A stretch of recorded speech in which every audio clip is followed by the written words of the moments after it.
PAN, PKB, dan P3 mengusung Agus Harimurti, Silviana Murni dalam Pilkada DKI Jakarta ditolak sejumlah elit Partai Demokrat karena dianggap tidak lewat prosedur yang tepat. Terus terang dengan hati yang berat, Mayor Agus Harimurti Yudhoyono merasa berat meninggalkan karir militer yang telah dijalaninya dalam 15 tahun terakhir. Namun keputusan Ketua Umum Partai Demokrat Susilo Bambang Yudhoyono bersama 3 partai lainnya untuk mengusung Agus Harimurti bersama Silviana Murni dapat diterima Agus. namun seorang pemimpin harus bisa dan berani mengambil keputusan. Dan tanpa paksaan dan tekanan dari siapapun, saya telah mengambil keputusan. Anak sulung Ketua Umum Partai Demokrat ini bisa menerima keputusan ayahnya. Namun tidak demikian dengan anggota Dewan Pembina Partai Demokrat Hayono Isman. Menurut Hayono, Partai Demokrat seharusnya menyiapkan calon pemimpin dengan baik, bukan karena alasan mendesak. Saya juga berbeda pilihan dengan partai saya. Tapi sampai hari ini saya bersyukur saya tidak diberhentikan dari partai. Ya, harapan saya juga sama, ya. Karena di Partai Demokrat ini kita boleh berbeda. Dan memang tidak ada arahan langsung dari Ketua Umum Partai Demokrat kepada anggota Dewan Pembina. Perbedaan sikap yang disampaikan oleh Hayono menambah daftar elit Partai Demokrat yang memilih mendukung Ahok. Sebelum Hayono, ada nama Ketua DPP Partai Demokrat Ruhut Sitompul di jajaran pendukung Ahok. Tim Liputan Metro TV. Di saat parpol lain kompak berkonsolidasi mendukung pasangan yang diusung dalam Pilgub DKI 2017, Partai Demokrat yang mencalonkan Agus Harimurti dan Silviana Murni justru sepertinya terbelah. Sejumlah tokoh Demokrat termasuk Ruhut Sitompul justru menyatakan konsisten mendukung Ahok. Betulkah dukungan ke Agus Yudhoyono adalah setengah hati?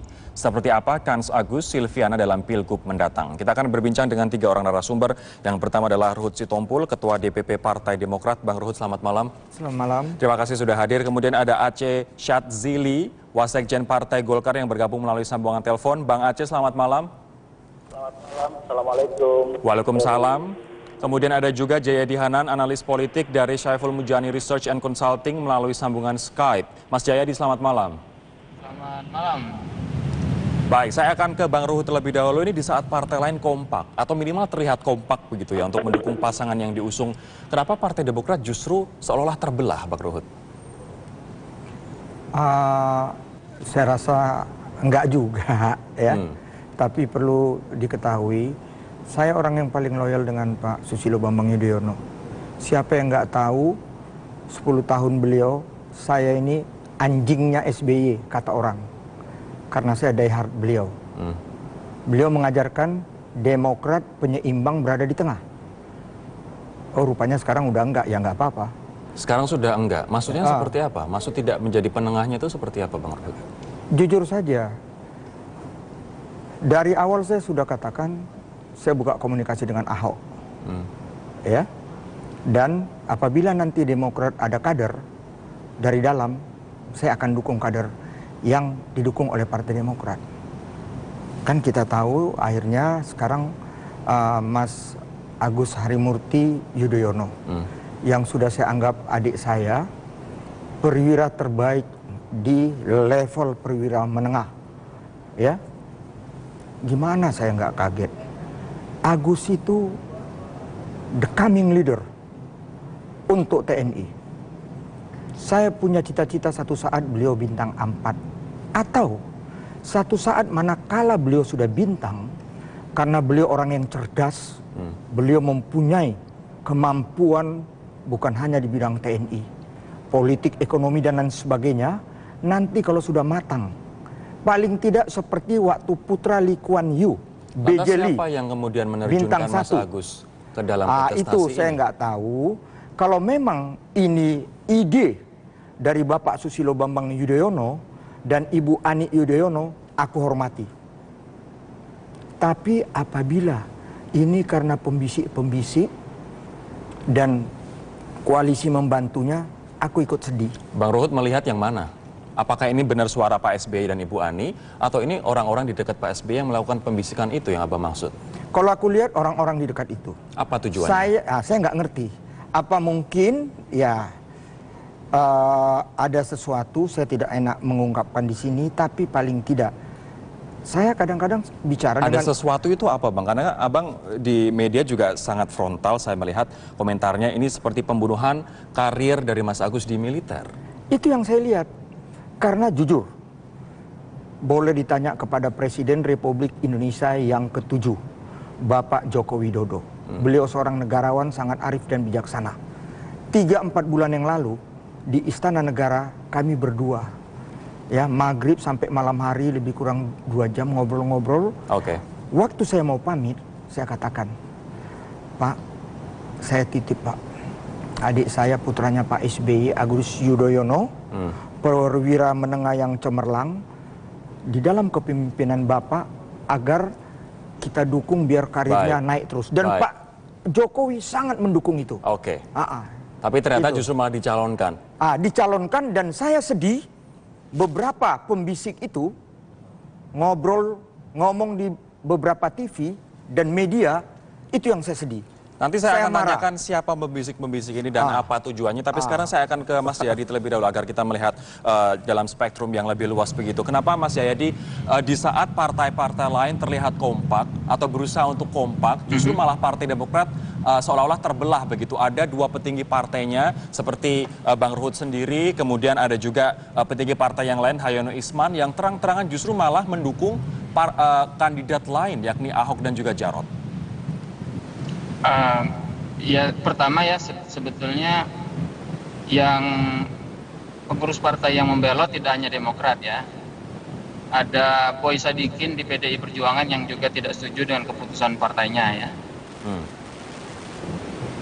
Cuma memang yang paling menarik memang di Demokrat, karena keputusan Demokrat itu memang satu mengejutkan.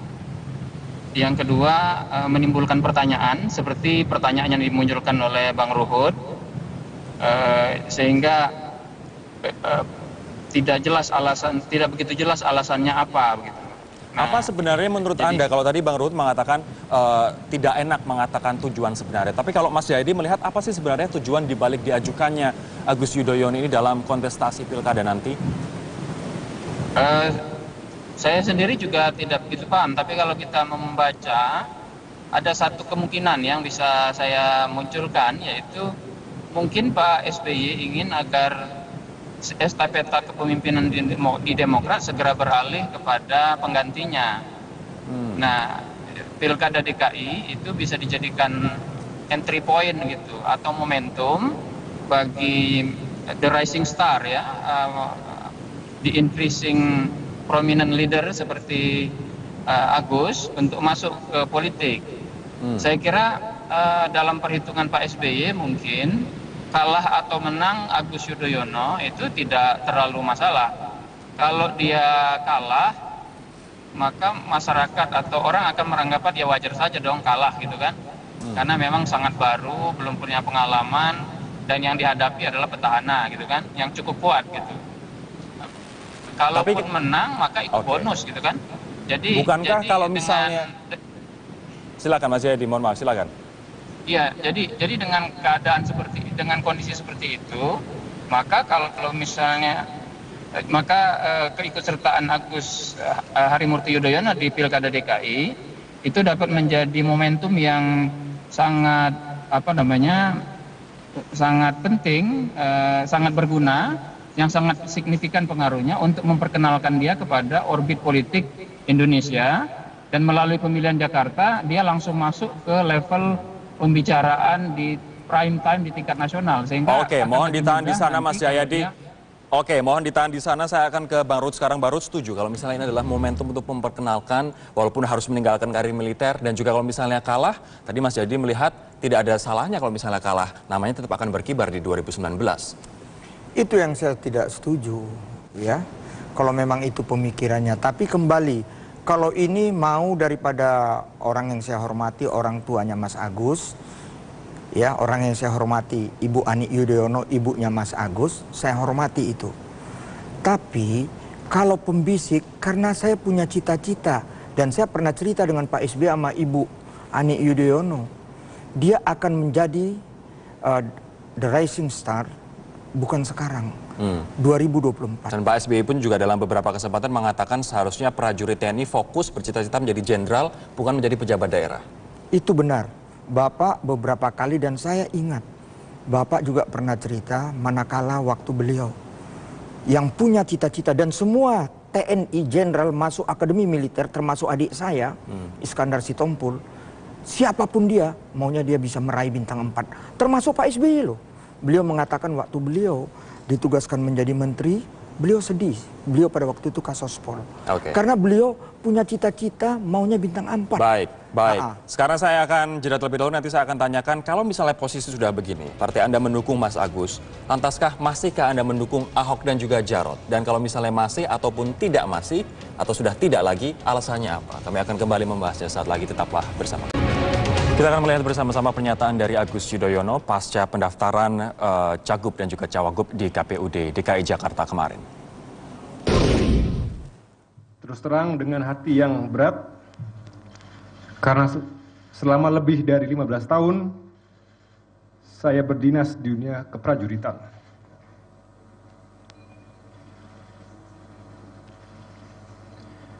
Di jajaran TNI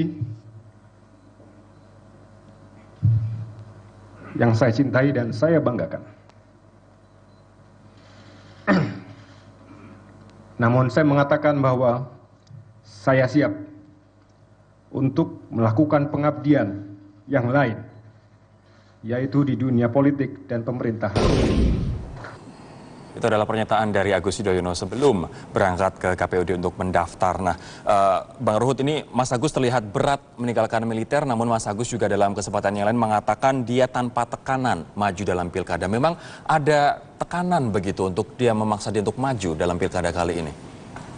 Ya, kalau kita lihat mestinya yang mengomentari kita punya banyak ahli gestur. Tapi kata hati saya, Agus itu seorang TNI sejati.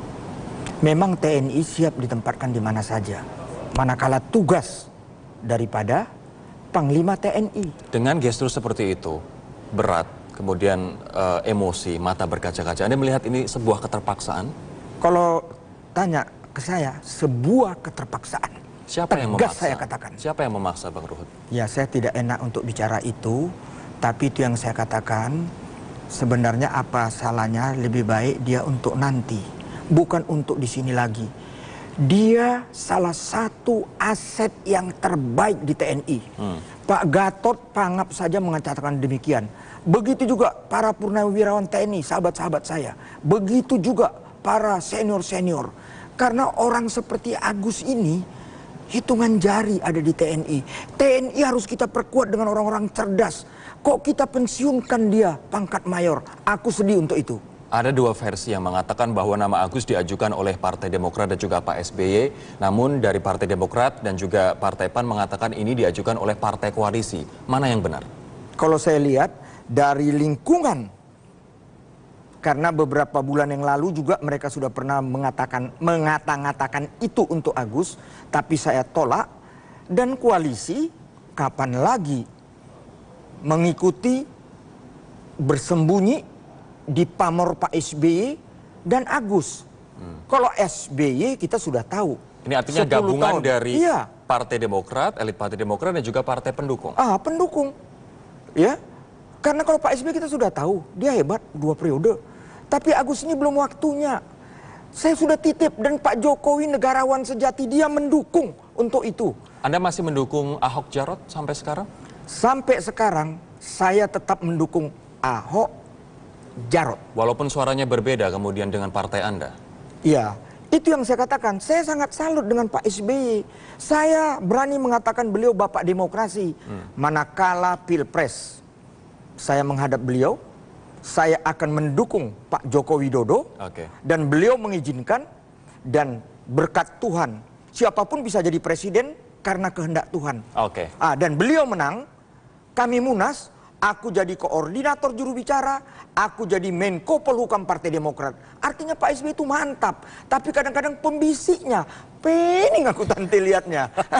Gara-gara pembisik itu Anda sekarang dicopot jadi koordinator juru bicara. Koordinator. Dan Pak SBY aku ingat sekali saya dipanggil. Oke. Dan berapa kali saya ngomong dengan Pak SBY, kenapa ya Pak Ruhut mereka nggak senang Pak Ruhut. Pak SBY sangat bangga punya Ruhut Sitompul. Oke, saya akan sekarang ke Mas Aceh. Mas Aceh, ini kalau misalnya di Partai Demokrat ada dua suara, mendukung antara yang mereka dukung Agus dengan mendukung antara Ahok dan Jarot yang seperti yang disampaikan oleh Bang Ruhut. Bagaimana dengan Golkar sendiri? Kabarnya tidak nyaman PDIP masuk dalam koalisi.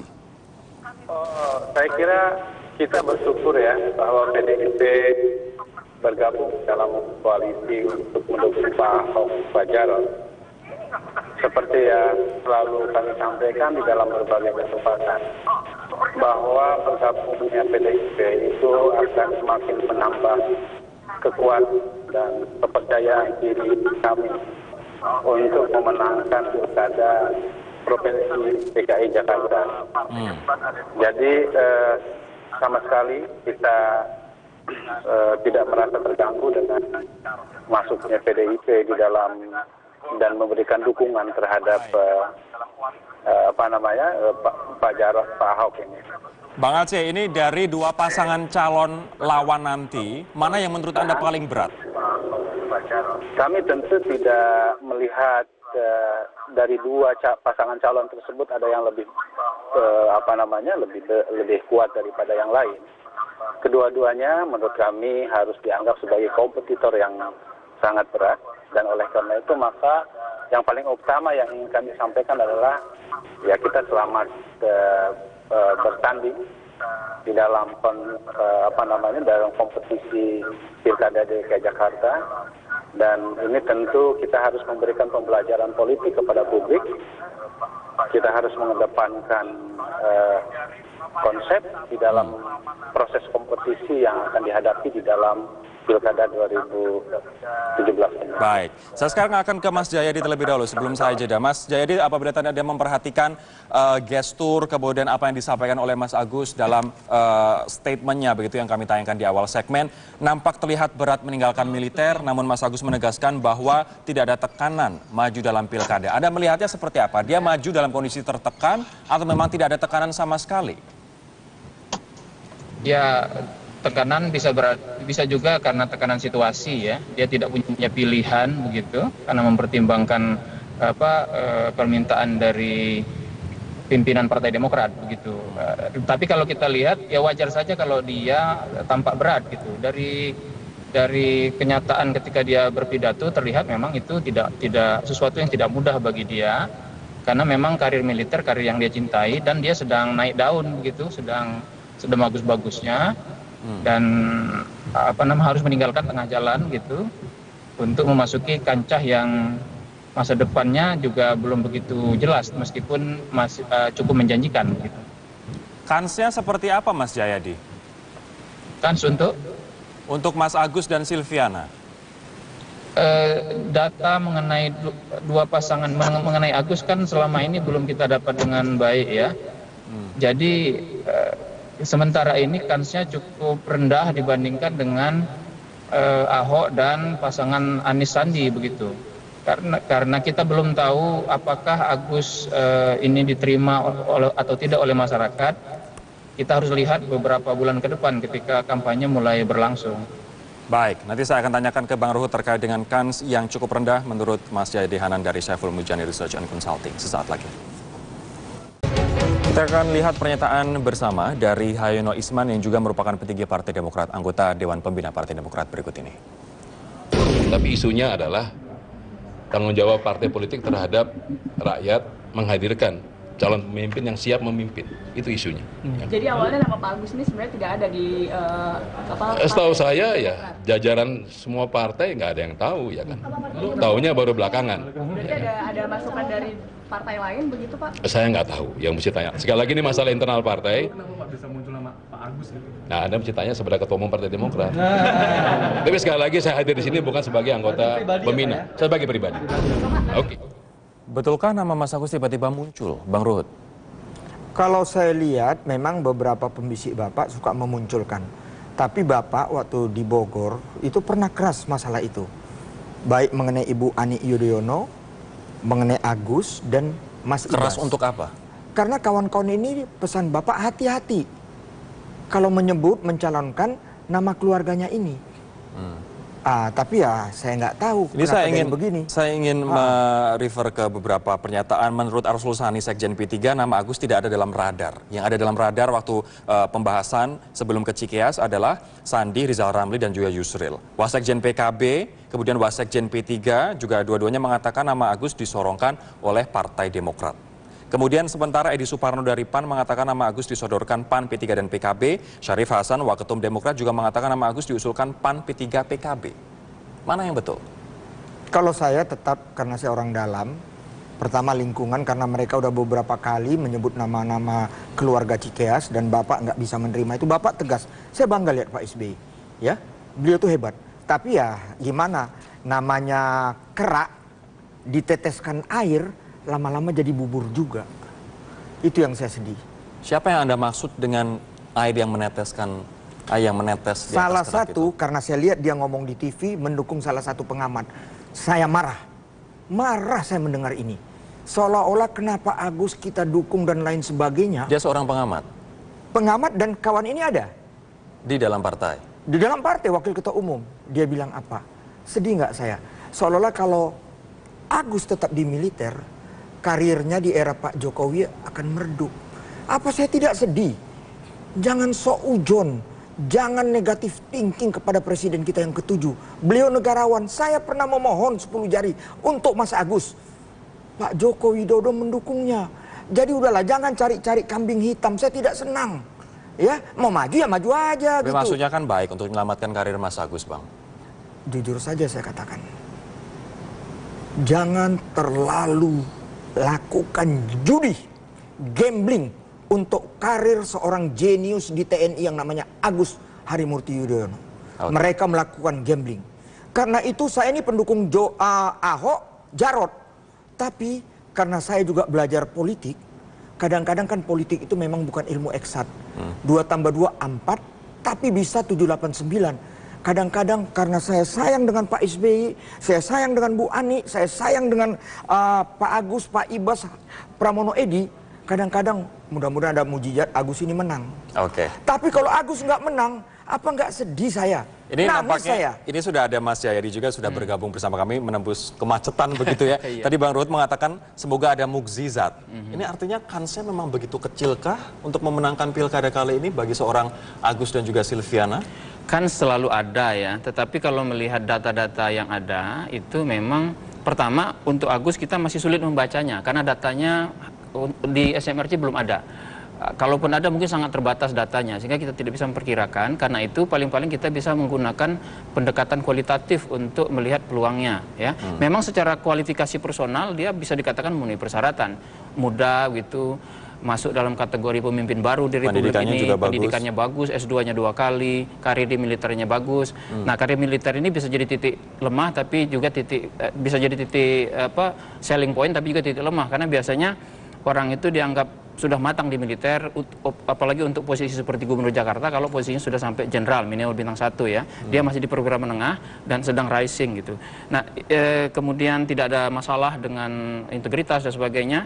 Dari sisi itu mungkin punya selling point terhadap anak muda dan seterusnya. Dari sisi itu dia punya potensi. Tapi pertanyaannya adalah apakah ini memang laku atau punya koneksi dengan masyarakat Jakarta? Apakah punya relevan dengan masyarakat Jakarta? Menurut Anda? Belum tentu. Harus kita lihat nanti 5 bulan ke depan. Apalagi ini pilkada ada petahana gitu. Kan nanti dia akan dibandingkan dengan petahana yang sementara ini posisinya cukup kuat gitu ya, masih cukup diterima oleh masyarakat Jakarta sebagian begitu. Jadi tidak mudah untuk mengalahkannya. Kemudian ada lawan yang lain yang juga dari sisi pengalaman, dari sisi kualifikasi personal mumpuni seperti Anies dan Sandiaga Uno. Bahkan ketat menempel Ahok Jarot. Iya, bisa saja mereka ketat menempel Ahok Jarot gitu. Jadi karena itu sementara ini ya at this point pada saat ini saya sendiri menilai peluang Ahok yang lebih besar disusul Anies Sandi, baru kemudian peluang yang ketiga ini. At this point ya, kita harus lihat beberapa bulan ke depan. Saya akan ke Bang Aceh sekarang. Bang Aceh, bagaimana Anda melihat Agus dan Silviana apabila nanti di head to head-kan dengan Ahok dan juga Jarot? Ya, tentu kan seperti yang saya sampaikan tadi bahwa Pak Agus Yudhoyono dan Ibu Silviana Murni juga bukan lawan yang mudah. Dia memiliki pasangannya juga memiliki potensi yang tidak bisa kita remehkan. Pak Agus, beliau ya kalau sekarang kan sudah jadi mantan militer, anak muda ya. Kemudian Ibu Silviana juga adalah birokrat senior yang mungkin juga mengetahui tentang seluk-beluk Jakarta. Nah, tetapi kami berpandangan bahwa menyelesaikan Jakarta itu nggak bisa dilakukan secara coba-coba. Ya. Menyelesaikan Jakarta itu membutuhkan kepemimpinan yang tegas. Dan oleh karena itu, seperti yang juga dirasakan oleh rakyat Jakarta pada umumnya, ketika mereka ditanya apakah kualifikasi kepemimpinan apa yang mereka inginkan, mereka menyatakan secara eksplisit membutuhkan kepemimpinan model-model seperti Pak Ahok ini gitu. Anda mengatakan coba-coba tadi, apakah mereka berdua ini coba-coba? Ya, kita kan kita nggak bisa melihat track recordnya ya untuk memimpin sebuah daerah ya.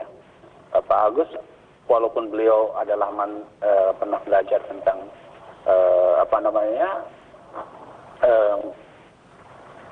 pemerintahan ya di TNI, tapi kan karakter untuk memimpin di TNI dengan berbagai persoalan yang dihadapi di daerah kan berbeda gitu loh di Jakarta ya. Nah oleh karena itu menurut saya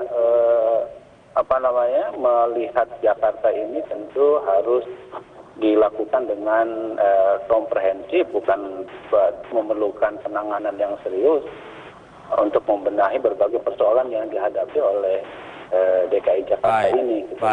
Baik, mohon ditahan di situ terlebih dahulu, Bang Aceh. Kita akan jeda terlebih dahulu. Nanti saya akan tanyakan. Ini ada survei Indikator Indonesia beberapa bulan yang lalu yang menanyakan capres potensial kepada responden dan nama Agus masuk di dalamnya capres potensial 2019 walaupun prosentase adalah kecil. Apakah memang Agus disiapkan untuk Pilpres 2019? Akan kita bahas lagi. Tetaplah bersama kami di Prime. Bang Jayadi, survei Indikator Indonesia beberapa bulan lalu menanyakan capres potensial terhadap responden, kemudian nama Agus masuk meskipun prosentasenya adalah kecil. Apakah memang Agus ini disiapkan untuk Pilpres 2019 melalui Pilgub DKI Jakarta 2017? Pertama sekecil apa sih? 0, ya?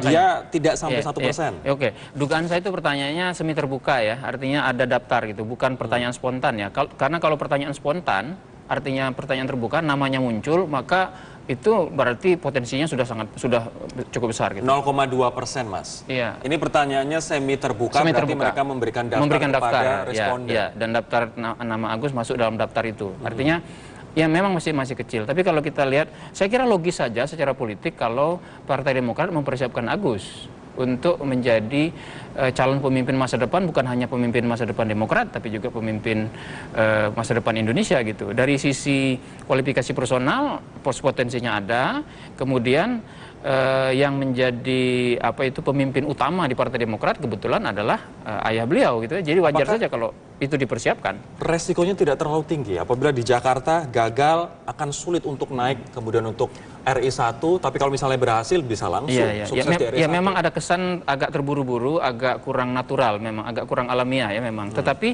saya kira dalam hitung-hitungan saya begini, kalau Agus masuk ke Pilkada DKI Jakarta, orang mengira ini kan anak baru misalnya kan, pengalaman politiknya minim segala macam, kalau kalah orang maklum ya wajar saja kalah gitu kan. Tapi kalau menang itu bonus yang sangat besar. Tapi keuntungan yang diperoleh adalah namanya langsung berkibar-kibar masuk dalam radar radar orbit politik Indonesia dan dibicarakan oleh bukan hanya masyarakat Jakarta, tapi seluruh orang Indonesia. Ini artinya kalau dia kalah pun nanti di Pilkada DKI tidak akan mempengaruhi karir politiknya ke depan. Menurut saya tidak akan habis. Kenapa? Karena ada jaminan bahwa dia punya kendaraan politik tetap. Ya kan? Beda dengan yang lain, misalnya orang yang berada di luar partai politik, ya, yang tidak punya posisi kuat di partai politik itu, ketika dia kalah di sebuah pemilihan bisa saja dia terlempar. Tapi kan Agus tidak. Ada jaminan bahwa dia tetap akan di Partai Demokrat dan jalan bagi dia untuk tetap menjadi pemimpin Partai Demokrat tetap ada gitu. Anda melihat seperti apa Bang Ruhut kalau misalnya kalah apakah mempengaruhi karir politik Agus ke depan? Saya kan dari tadi tegas saya katakan kalau masalah TNI itu yang saya sedih ya. Kebetulan saya keluarga TNI, dia asetnya TNI. Tapi kalau bicara politik saya sama dengan Pak Jayadi. Ya. Dalam politik itu turun naik itu wajar, naik turun wajar. Jadi bisa walaupun dia kalah, tapi jujur saja, dia punya kendaraan politik. Penggagas, pendiri partai, Pak SBY sekarang ketua umum. Nanti tahunya secara alami karena dia bukan di TNI lagi, kan dia bisa jadi ketua umum partai. Dan dikala beliau memimpin nanti, ya, tahunya partai ini kembali bangkit, bisa juga dia maju lagi. Karena itu saya katakan, udahlah, kita jangan mendahului yang maha kuasa, sabar aja dulu. Saya sama dengan Pak Jayadi. Saya sudah berapa kali ngomong dengan Pak SBY, Bu Ani, Agus untuk 2024, bukan untuk sekarang. Nah, jadi kalau tadi ada dia calon presiden 2019, aku pun kaget. Janganlah, 2024, aku ingat pengalaman adalah guru yang paling baik. Singapura tetangga kita, bagaimana Lee Kuan Yew. Orang yang sangat bagaimana, fenomenal. Dia menyiapkan anaknya, BJ Lee, setelah bintang 1. Oke. Saya juga menunggu Agus minimal bintang 1. Baik. Nanti saya akan tanyakan. Ini ada berbeda pendapat dengan partai Anda sendiri dan juga mengatakan bahwa butuh mukjizat untuk Mas Agus menang. Ini ada berbeda pendapat dengan partai Anda tidak takut dipecat. Ini nanti saya akan tanyakan setelah kita tetaplah bersama kami di Prime Time News. Kita lanjutkan, saya akan ke Bang Aceh kembali. Bang Aceh, menurut Anda akankah pemilu nanti, Pilkada DKI nanti 2 putaran? Saya masih punya keyakinan ya kita bisa memenangkan dalam 1 putaran karena kita melihat bahwa sampai saat ini kepuasan publik terhadap kinerja Pak Ahok itu masih di atas 60%. Walaupun ini menurut survei Poltreking yang terakhir mengatakan bahwa Ahok Jarot 37,95%, kemudian Anies Sandiaga menyusul di belakangnya sedikit sekali terpautnya 36,38%. Ini tidak mengusik optimisme Anda, Bang Aceh? Ya kita sebagai sebagai pendukung Pak Ahok sama sekali tidak memiliki pesimisme terhadap proyeksi yang kita inginkan. Sebab jika kita dari sejak awal sudah menentukan bahwa kita akan 2 putaran, artinya effort kita untuk memenangkan Pak Ahok kan menjadi berkurang. Oleh karena itu kami tentu harus tetap punya keyakinan bahwa dan memantapkan dukungan itu supaya Pak Ahok bisa memenangkan dalam 1 putaran. Baik, Aceh Syadzili, Wasekjen Partai Golkar, terima kasih atas waktu Anda bergabung bersama kami di Prime Time News. Selamat malam. Saya akan ke Bang Ruhut kembali. Anda berbeda pendapat dengan partai Anda, mengatakan Mas Agus butuh mukjizat, dan Anda juga mengkritik keras kolega-kolega Anda. Anda tidak takut dipecat dari Partai Demokrat, Bang? Sebelum saya jawab itu, kenapa rasa optimis kita Ahok Jarot akan jadi pemenang? Dia sudah memberikan bukti. Pasangan yang lain masih janji.